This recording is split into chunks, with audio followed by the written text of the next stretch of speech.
Thank you, friends. I am very grateful to the University of Madison and the center here, Mark Inover and Rick Hill, etc., who have been very kind to extend me an invitation to speak on a subject which is, to me, it's a new area of research. I am actually concentrating more on the political process in Uttar Pradesh or electoral politics of Uttar Pradesh. But when I was actually concentrating on the electoral politics of Uttar Pradesh, then suddenly a very important data struck me, and the data was that there is a party called Bahujan Samaj Party led by Mayawati, if you know a bit of Uttar Pradesh. And it is said that Mayawati and his party is basically supported by dalits, that is the scheduled caste technically. But when I checked up the data, I found that the Election Commission of India's data was telling us that only 44% dalits are voting for her party. This was, a very contradictory situation. A party claiming to be basically supported by dalits and getting into power with absolute majority in 2007 in Uttar Pradesh, and then suddenly you locating and discovering that only 44%, it is supported only by, not only by 44%, but only 44% dalits are, mobilized to vote. And out of those mobilized, only 85%, of course 85%, that is a very substantial majority is voting for a party. The question which came to my mind is that if Mayawati's party is basically a Dalit party, but if only 44% Dalits are mobilized, then where are the 56% Dalits? So this was a very important, starting point for this kind of research.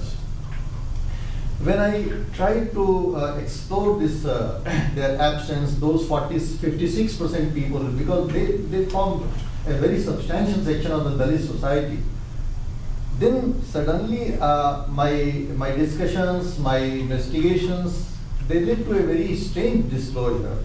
And the disclosure was that many people who are said to be Dalits and who have been placed in the Dalit category, or that is the scheduled caste category, they do not consider themselves to be Dalits.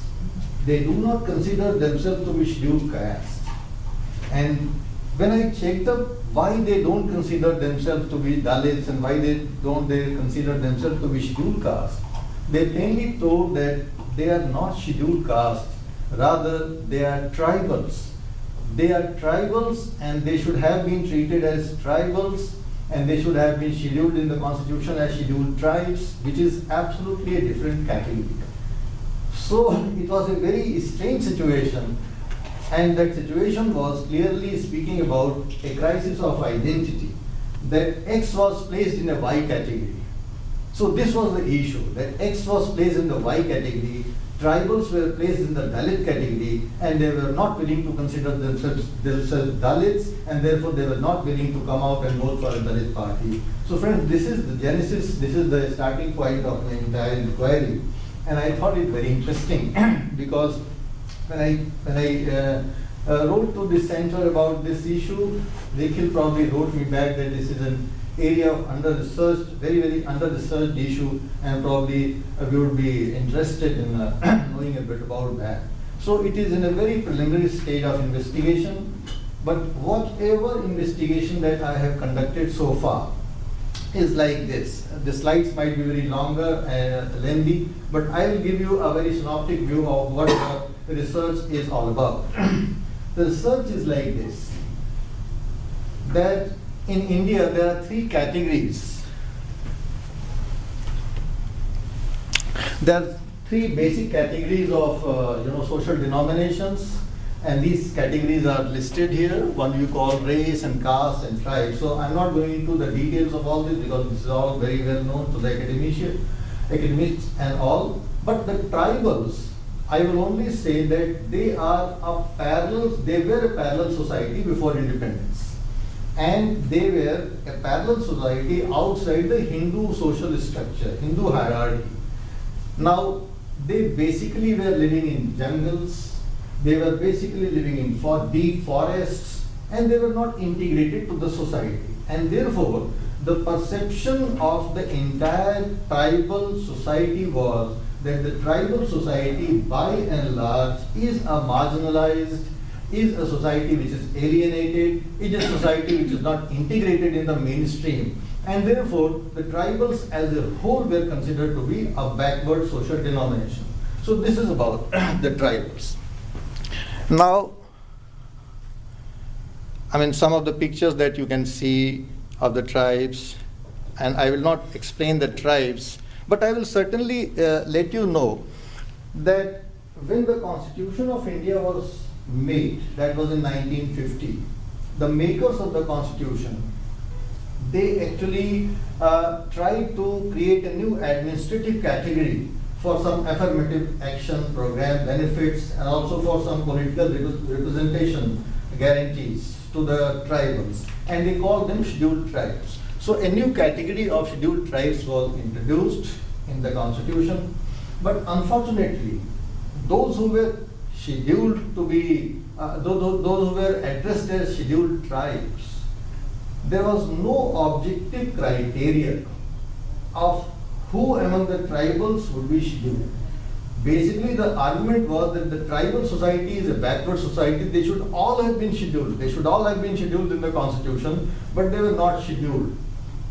By analogy, I will give you the scheduled caste, example. When we scheduled the castes, there was a very objective criteria. In the Hindu social hierarchy, dalits were untouchables, and therefore, to end untouchability, the untouchables, or that is the polluted, the castes who were considered to be polluted caste, they were scheduled in the Constitution so that they get protection. And therefore, when we were scheduling castes, there was a very objective criteria, that is the pollution of a caste. Everybody knew which is a polluted caste, and therefore all over the country there was absolutely no disagreement who is a scheduled caste. But when it came to scheduling a tribe, the Constitution simply said there were no objective criteria, because in the tribal society there were no practices of untouchability and all, there were no practices of discrimination and all. Tribal societies, they were autonomous, independent, living in a very cool manner in a deep forest or a jungle, and therefore there was no exploitation of the lower by the higher. It was a society, autonomous, independent, society living.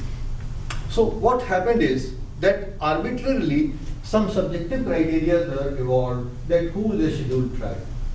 Even at this point of time, it was fine that okay, you have evolved some subjective criteria because there was none of an objective criteria to schedule a tribe.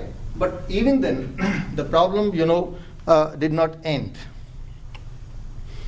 And we gave certain political representation to the tribals in parliament, and we also gave them some representation in the state assemblies. So this is, and the formula which was adopted, that how they will be given representation in parliament and assemblies, the principle of proportionality was worked out, that if tribals, that is the scheduled tribes, if their percentage in the population of the state is X, that means their share in the legislature will also be X. So there was a principle of proportionality which was very objective, that was very fine, but that was not the problem. The problem was, this is the India and this is Uttar Pradesh here. So now, what happened, I will speak only in context of Uttar Pradesh. What happened in Uttar Pradesh is that when it came to scheduling the tribes, remember, Uttar Pradesh had hundreds and hundreds of tribal communities. And because at the time of independence, there were huge problems of partition, problems of communal rights, problem of Gandhiji's assassination, problem of settlement, problem of mobilization, problem of refugees, And therefore, who was bothered about recognizing or not recognizing a tribal as scheduled tribe? So therefore, the recognition of tribals was done on a very, very sketchy manner. And imagine that only 5 tribal communities in Uttar Pradesh, they were recognized as scheduled tribes. They were all left out. Others were all left out. And not only this, not only that they were left out, the Census of India, which counts people, should have said that these are scheduled tribes, but the rest are non-scheduled tribes. But to our utter surprise, the Census of India did not maintain any category which says you are a non-scheduled tribes. So suddenly, in a tribal society, you find a very strange, artificial and arbitrary division. There's suddenly one group of people being recognized as scheduled tribes for the purpose of the constitution, and the rest, they were all finished and their identity suddenly abolished. And you do not maintain any social category which says you are non-scheduled tribes.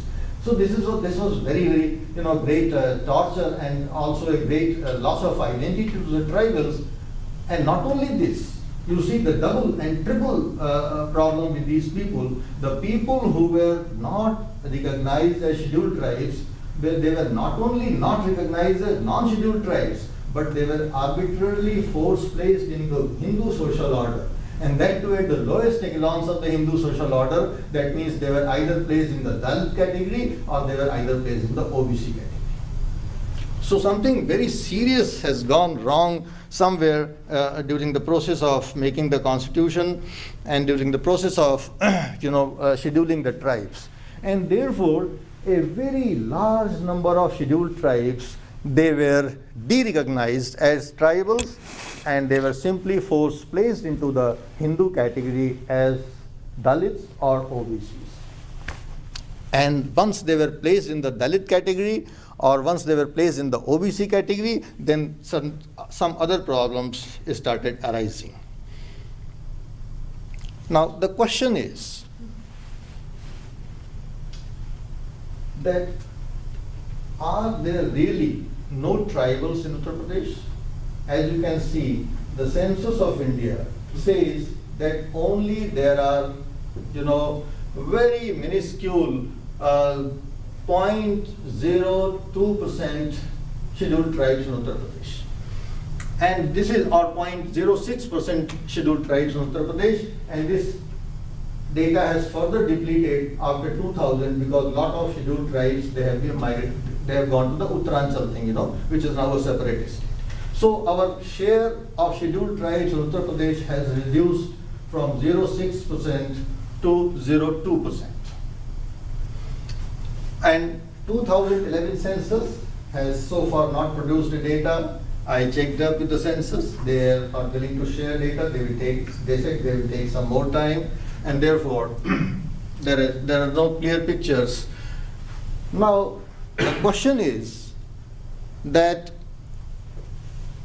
who will actually think about this problem, the problem of the tribals who are wrongly, denied their identity and also wrongly deprived of political representation. So these issues of tribal identity and tribal representation, they have come to my mind.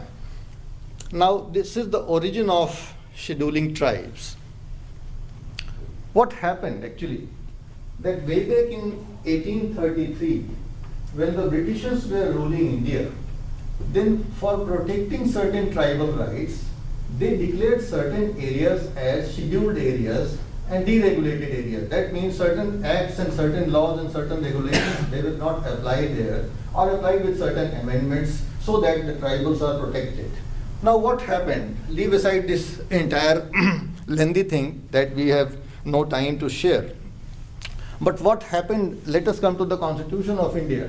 That what happened when the Constitution of India was framed actually, that the Constitution of India created a very uneasy situations for the tribals by amalgamating the tribal area by amalgamating the scheduled areas with the tribals thereon. That means only those tribals who were living on the scheduled areas, they were by and large all over the country recognized as scheduled tribes, but the scheduled tribes who were living on non-regulated areas or deregulated areas, even if they were more backward, they were just left over. So this is, friends, the genesis of the problem, that we did not take very meticulous care that why a tribal should be scheduled and why a tribal should not be scheduled. So something has gone wrong at the time of making the constitution, and this question was handled by the constitution makers in a very, very cursory manner.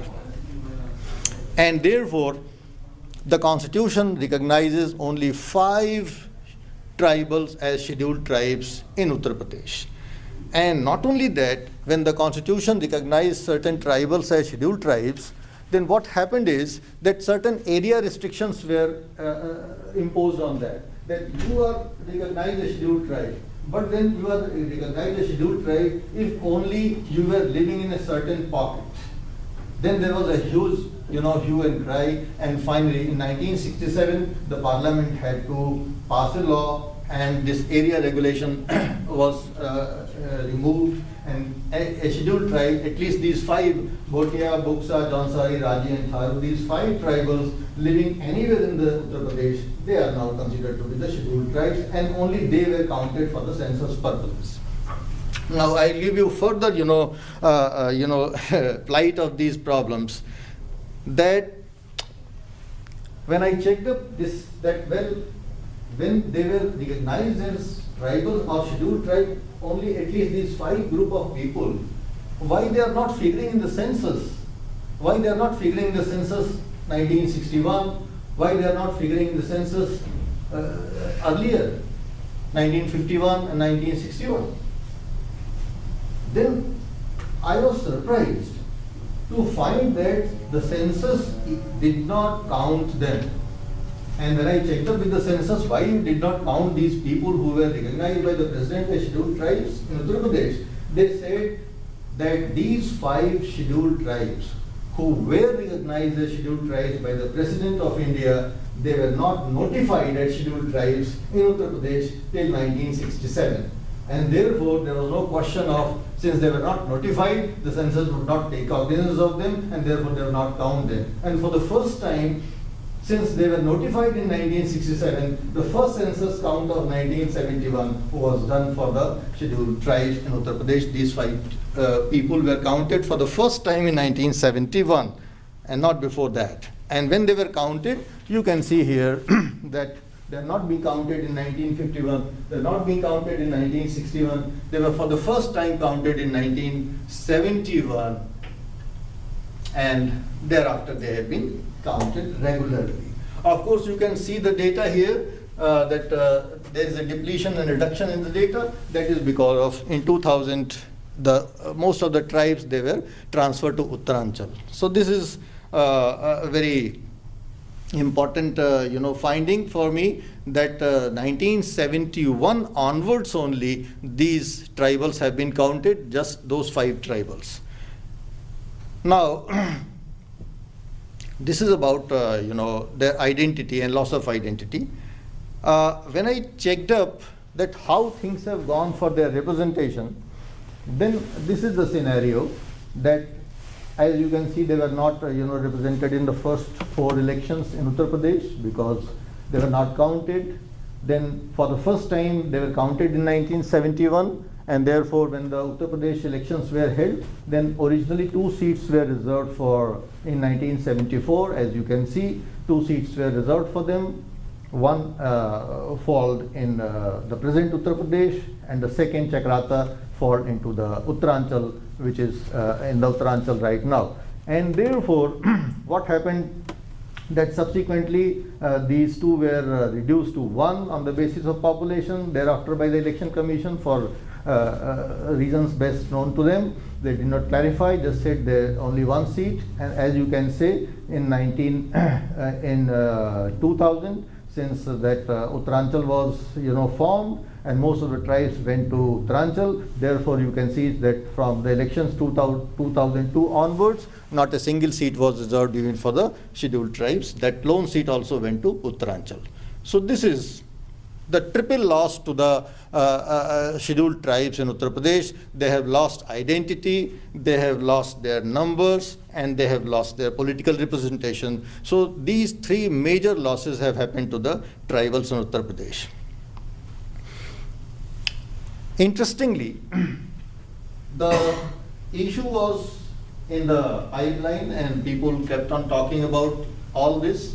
When I checked up with the grassroots level people and talked to the Gold Mahasabha people, which is the generic, stock of tribals in Uttar Pradesh and other areas, they told me that, sir, the total census count of tribals, STs in Uttar Pradesh is just 1 lakh plus.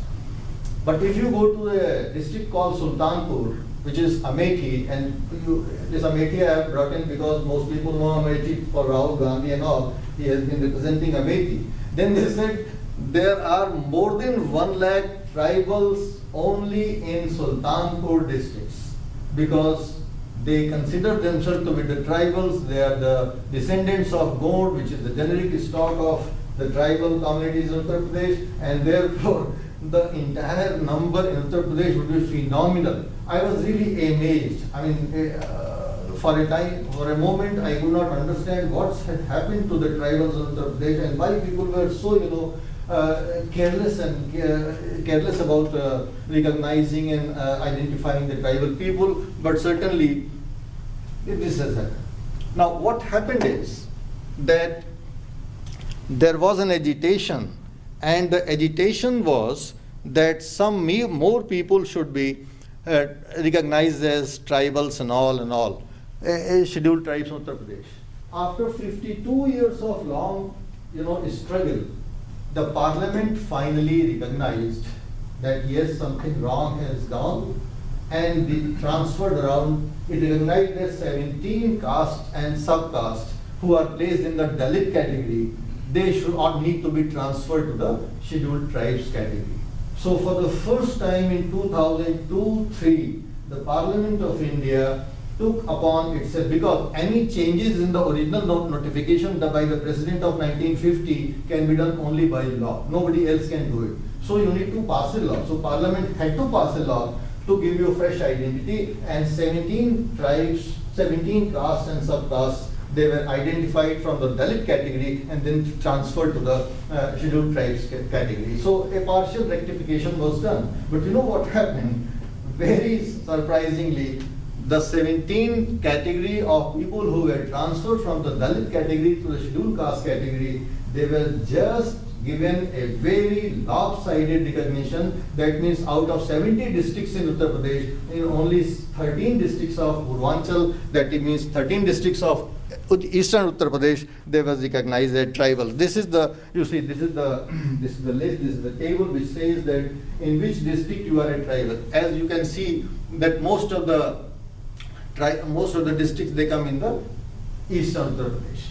So all these districts, so all these 17 tribals, 10 caste and 7 subcastes of scheduled tribes who were transferred from Dalit category to the scheduled tribes category, they were just transferred, not all over Uttar Pradesh, they were only transferred in 13 districts. I mean, there is no logic why you should be scheduled tribe in 13 districts and not in the rest of the district. There is absolutely no logic. It shows how arbitrary the lawmakers have been in respect of the scheduled tribes in Uttar Pradesh. And unfortunately, the scheduled tribes people are so subaltern, marginalized, and alienated that they are not organized. They are not able to protest.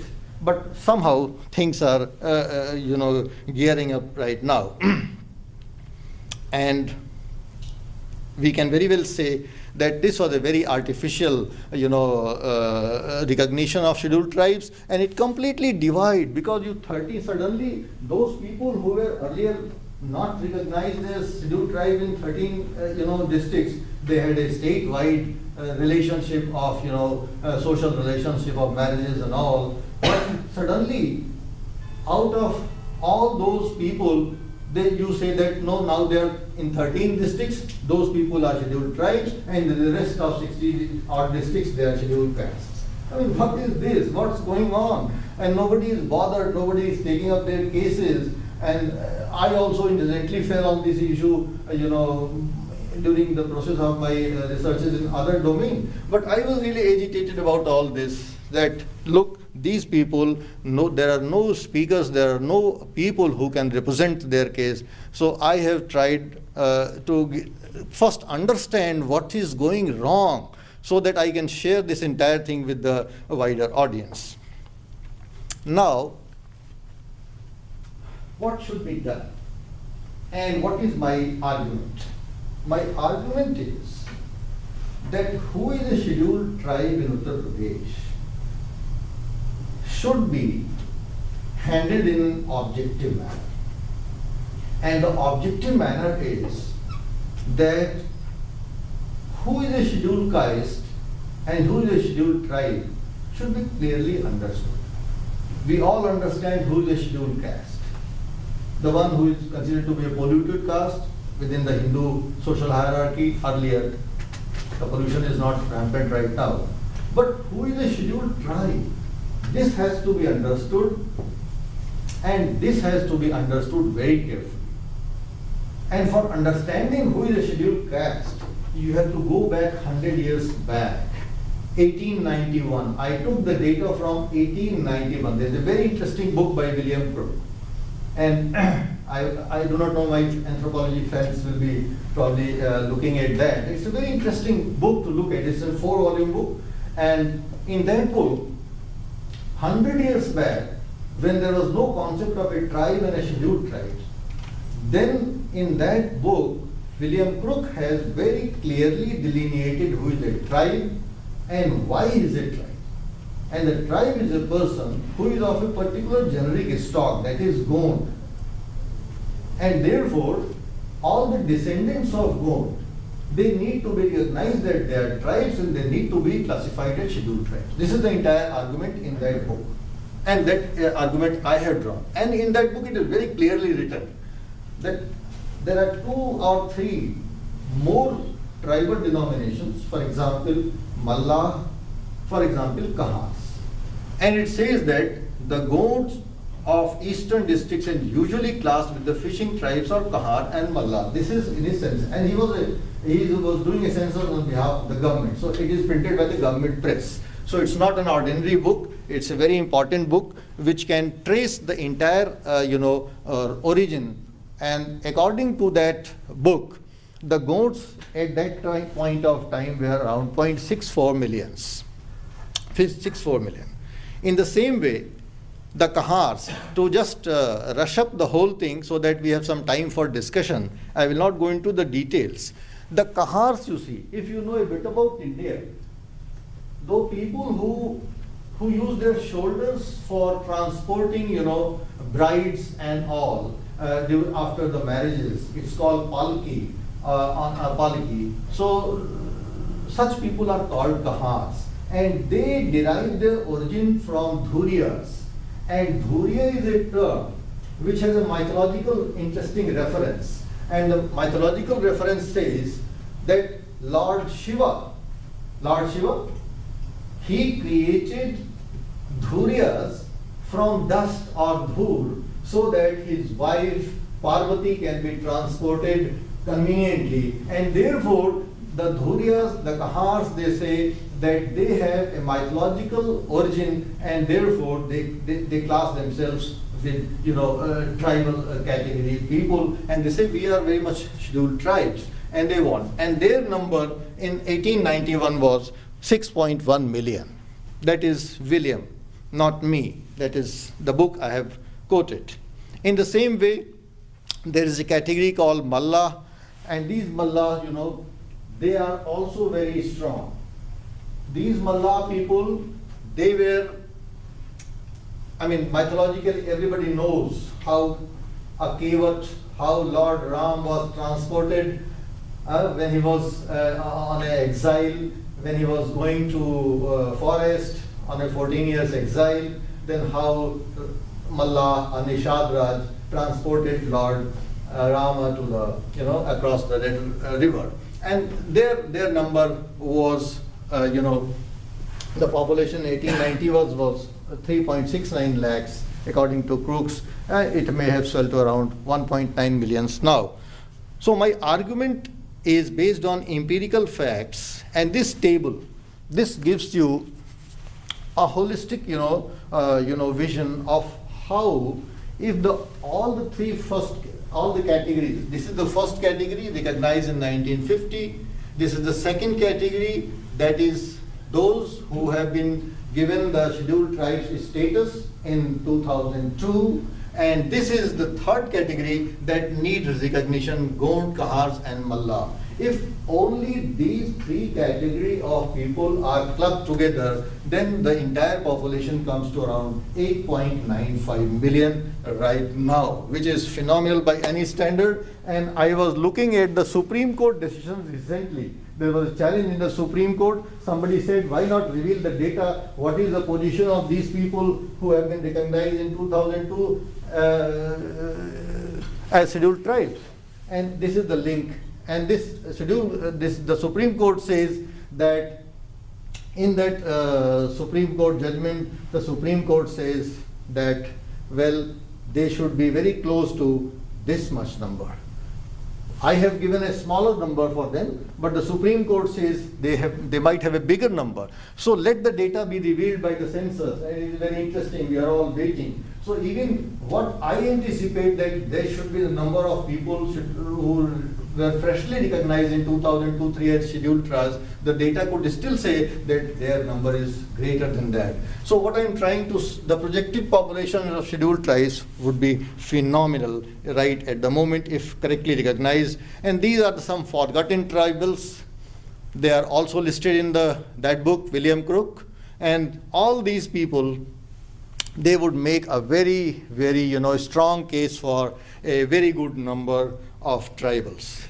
In addition to this, what is very surprising is the government itself says there are certain people who are nomadic tribes and who are denotified nomadic tribes or denotified tribes. Denotified tribes are those tribes which were considered to be the criminal tribes or habitual offenders, and the Britishers gave them a nomenclature that they are the denotified tribes. So the people who were living in forest, who were they were not civilized, and such people were indulging into the acts of criminality and all, and the British said they were DNTs or denotified tribes, or the people who keep on moving like Banjaras and others who are keep on moving here and they are not staying in one place. Such people, they also need to be taken up very seriously, and they have not been properly recognized as scheduled tribes. And to my utter surprise, when the government of India formed a commission of denotified tribes and nomadic tribes, then for the first time, this is the list, for the first time has come to our attention.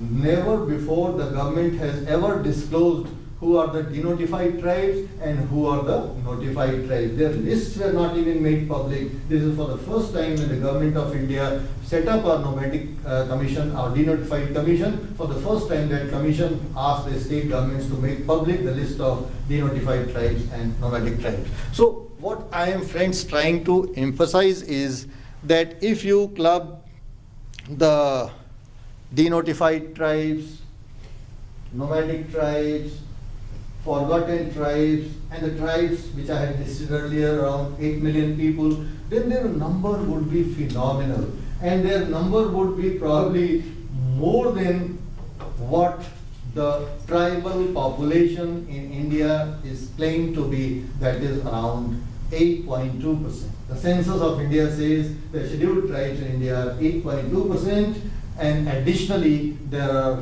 non-scheduled tribes which are not scheduled, they are 8.2%. So overall, the tribal scenario, tribals, they have a very, very huge population in India. Why I'm trying to pursue this case is because this has implications, and the implications are very serious. And the first implication is that this is the representational implication so far as Uttar Pradesh is concerned. In Uttar Pradesh, if the tribes, I will just settle for 8%. If we just say that scheduled tribes in Uttar Pradesh are are 8%, then do you know what happens? It would mean reserving around 6 seats out of the contingent of 80 that the UP sends to the parliament. And it also means reserving around 32%, roughly that would work out to be 8%, 32 or 33 seats in a legislative assembly of 403. So now at the moment there is a zero reservation. Because these seats are reserved constitutionally on the basis of proportionality of principle of proportionality, you need to reserve these seats, and therefore definitely these people will get around 6 seats in parliament and around 32 or 33 seats. And so there is a tremendous representational deprivation. So by not recognizing, not giving true identity to these people, and that's why this is a very important, serious implication. The second important implication is the demographic implication. And by demographic implication, I would first draw your attention to this caste calculus. Uttar Pradesh, this is Uttar Pradesh caste-wise. This is the caste calculus. In Uttar Pradesh, if we broadly classify Uttar Pradesh, then we have the upper caste, middle caste, lower caste, and in which the Dalits and the scheduled tribes come, and the Muslims. The Muslims data is clearly by census. The lower caste data is clearly by census, but the middle caste data is not by census, because the census since 1931 is not counting these castes, and therefore it is only by NSSO estimates. So NSSO, National Sample Survey Organization, says there are 41.313% middle class people, that is OBCs. And of course the leftovers are 19%, which become the upper caste. So this is the broad classification of caste in Uttar Pradesh. Now what is going to happen once you recognize and give true identity to the scheduled tribes?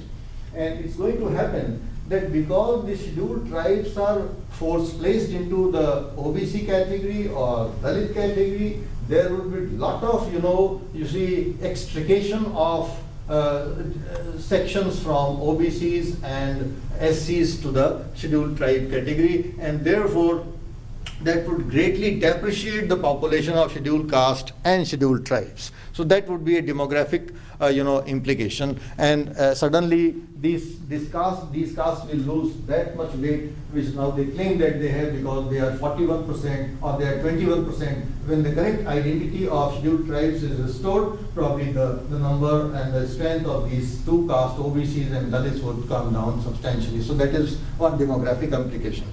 And the affirmative implication is, very interestingly, the Constitution says that the scheduled caste and scheduled tribes together will have 21% reservation benefits in jobs and educational institutions.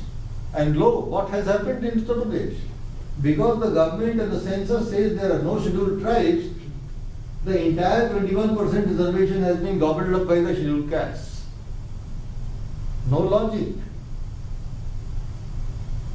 With the affirmative action benefits have been totally gobbled up by the scheduled caste to the disadvantage of scheduled tribes. So if you suddenly say that no, scheduled castes are this much, and out of those scheduled caste numbers, a very substantial portion belongs to scheduled tribes, then the affirmative action programs will have to be accordingly divided. That this much to the scheduled tribes according to the population and proportion of the population. So in this way, the reservations in public jobs, they have to be divided, they have to be properly distributed, rationalized, and the OBCs and the Dalits. The focus I am trying to make is that in according a correct identity to the scheduled tribes in Uttar Pradesh, the damage is going to be done to the OBCs and the Dalits. And that's why I would call it a game changer in politics, because ultimately these people, OBCs and Dalits, they have become a very potential, political players in the electoral politics of the state. The moment the third force, the scheduled tribes, come in, and come in a very substantial manner, then they are going to be game changers. And lo, they will be extricated from the Dalits and they will be extricated from the OBCs. And therefore, the parties who are supported by Dalits and the parties who are supported by the OBC, that means Mayawati's Bahujan Samaj Party and Mulayam Singh's Samajwadi Party, they will be greatly, hampered, because these people will nurse, grudge against both Mayawati and Mulayam Singh, which are regional party by and large. And therefore, I suspect or conjecture that if a correct identity of tribals in scheduled tribes in Uttar Pradesh is, accorded, then probably these new social denominations who are liberated from the clutches of scheduled caste and scheduled tribes, they would probably prefer to support national party against the regional parties, because Samajwadi Party and the Bahujan Samaj Party of Mayawati and Mulayam Singh, they happen to be regional parties, and therefore there is a chance for the revival of national parties in Uttar Pradesh should the scheduled tribes be accorded correct identity. And therefore, I suspect that the Mulayam Singh's party and the Mayawati's party, they are not very interested in taking up the case of these scheduled tribes and according them correct identity, etc. So this is the entire argument, that something is brewing up in Uttar Pradesh, and one very important development has taken place, and that is that earlier the Constitution had one single National Commission for Scheduled Castes and Scheduled Tribes.